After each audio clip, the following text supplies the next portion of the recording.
आज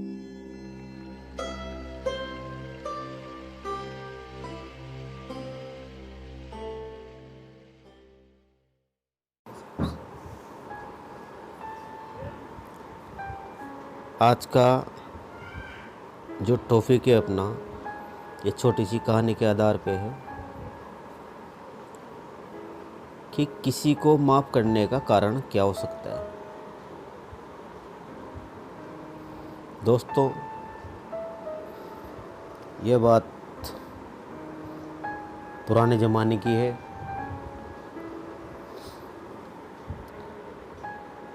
एक गरीब परिवार था, उसमें एक मुखिया था। तो वो दिहाड़ी मजदूरी करने जाता था, जो भी काम मिलता था उसका, बाकी वो खुदाई का ही काम करता था। जो भी पैसा मिलता था वो उस समय में, उससे वो अपने परिवार का गुजारा करता था। उसके परिवार में माँ बाप, 3 बच्चे, 1 बच्चा और एक उसकी बीवी थी। वो सारे परिवार का ख्याल रखने वाले में से था वो। तो वो खुदाई करने के लिए जाता था। तो ऐसे एक टाइम पे क्या हुआ कि जैसे ही वो खुदाई करने जाता है तो वहाँ एक बाम्बी मिलती है। उसको उसका मालिक बोलता है, भाई ये खेत में बीचे बीच है, तो इसकी खुदाई करने आज तुझको, और ये बाम्बी खोदना है तुम्हें। तो मजदूरी करता ही था, उसको तो पैसे चाहिए थे रोज़ के रोज़ ही, क्योंकि उससे उसका परिवार का ये चलता ही था।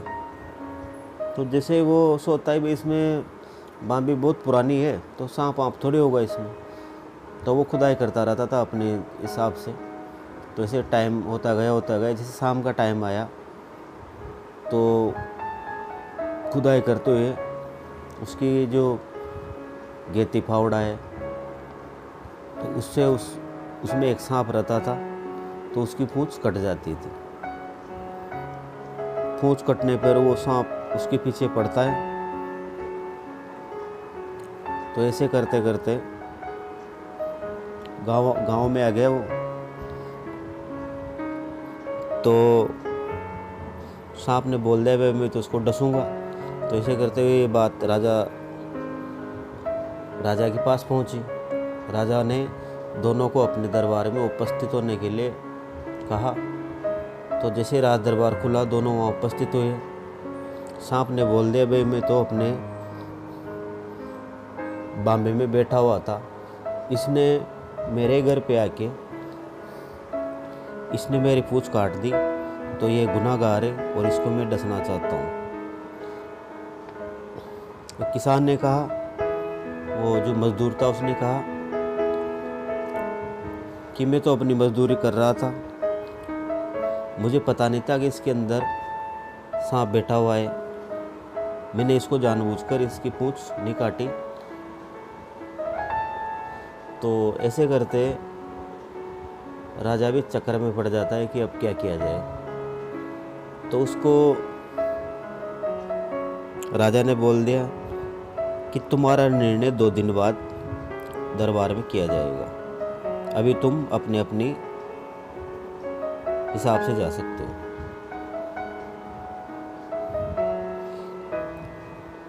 तो जो वो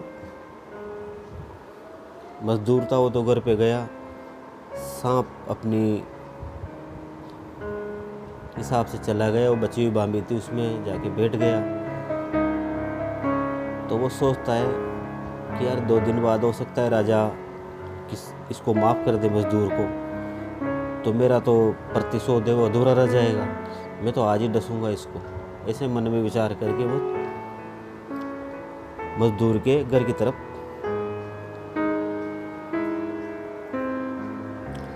चला जाता है और वहाँ जाके उसके घर के ऊपर बैठ जाता है। मतलब तो शाम का टाइम था। वहाँ मज़दूर का परिवार बैठा हुआ था, खाने का टाइम हो गया था, तो सब बैठे हुए थे खाने के लिए। तो आपस में बतिया रहे थे कि सुबह आटा दाल आपको लाना है। खाते हुए जैसे रोटी तो खा ही रहे थे, बातें कर रहे थे आपस में, उसकी बच्चियाँ वगैरह आ रही है। तो आटा दाल वगैरह लाना है, तो उसका पिता बोलता है कि अपन रोज़ लाते हैं, मैं रोज़ ही जाता हूँ कमाने के लिए, रोज़ ही सामान लेके आते हैं, अगर मेरे साथ कुछ हो गया तो तुम्हारा क्या होगा। तो उसके बच्चे सब बोलते हैं, माँ बाप भाई हमारे घर में तो तू ही कमा के लाता है, उससे हमारा गुजारा चलता है, अगर तू ही नहीं रहेगा तो हम भी भूखे मरेंगे। ऐसे करके वो एक करुणामय माहौल हो जाता है। तो सांप उनकी सब बातें सुनता रहता था, सुन ही रहा था ऊपर। तो उससे वो भी प्रभावित होता है उनकी बातों से, और वो सोचता है कि यार ये तो एक मुखिया है परिवार का, अगर इसको मैं डस लूँगा मेरा प्रतिशोध तो पूरा हो जाएगा, पर इसके पीछे जो 5-6 इसके सदस्य हैं ये भी भूखे मरने की नौबत आएगी, उनका गुनाहगार फिर मैं ही होऊंगा, क्योंकि मैं तो डसते ही ये तो ख़त्म हो जाएगा मान लो, बाकी इसके परिवार के सदस्य तो फिर ख़त्म है, क्योंकि मेरे जहर तो मान लो इस मजदूर को डस लेगा, मैं डसता ही ये तो ख़त्म हो जाएगा जहर से, बाकी इसके परिवार की ओर तो भूखे मरेंगे बेचारे। तो ऐसे करके वो मन में एक निर्णय लेता है कि मैं इसको नहीं डसूँगा, क्योंकि इसने भी जानबूझकर तो नहीं मारा मुझे। तो ऐसे करके वो वापस लौट आता है। 2 दिन बाद जब राजा का दरबार लगता है, तो राजा के दरबार में दोनों उपस्थित होते हैं। तो जैसे ही राजा बोलता है कि आज इनका दोनों का फैसला होगा, तो जो वो सरफ है सांप वो बोल देता है कि राजा साहब मैंने इसको माफ़ कर दिया, क्योंकि इसके पीछे परिवार है और ये जिम्मेदार इंसान है, इसलिए इसको मैं माफ़ कर रहा हूँ, मेरा कोई प्रतिशोध नहीं इससे। तो दोस्तों इस छोटी सी कहानी से अपन को एक ही सबक मिलता है कि जो परिवार होता है, जो जिम्मेदारी से चलाता है, तो वो फूंक फूंक के कदम रखता है हर एक रास्ते पे, फिर भी कुछ गलतियाँ हो जाती है तो एक दूसरे को माफ़ भी करना चाहिए, क्योंकि हमेशा प्रतिशोध ही किसी चीज़ का उपाय नहीं रहता, प्रतिशोध रखना भी नहीं चाहिए।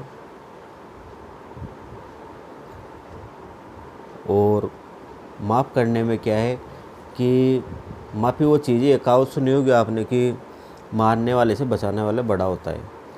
तो इस जगह इस कहानी में वो सरफ अगर चाहता तो मार देता, छोटा बनता उस जगह पे, पर उसने उस मज़दूर को बचा दिया, माफ़ कर दिया मतलब। तो अपन भी माफ़ करना सीखें, किसी से प्रतिशोध नहीं रखें और अपने जीवन में आगे बढ़ें।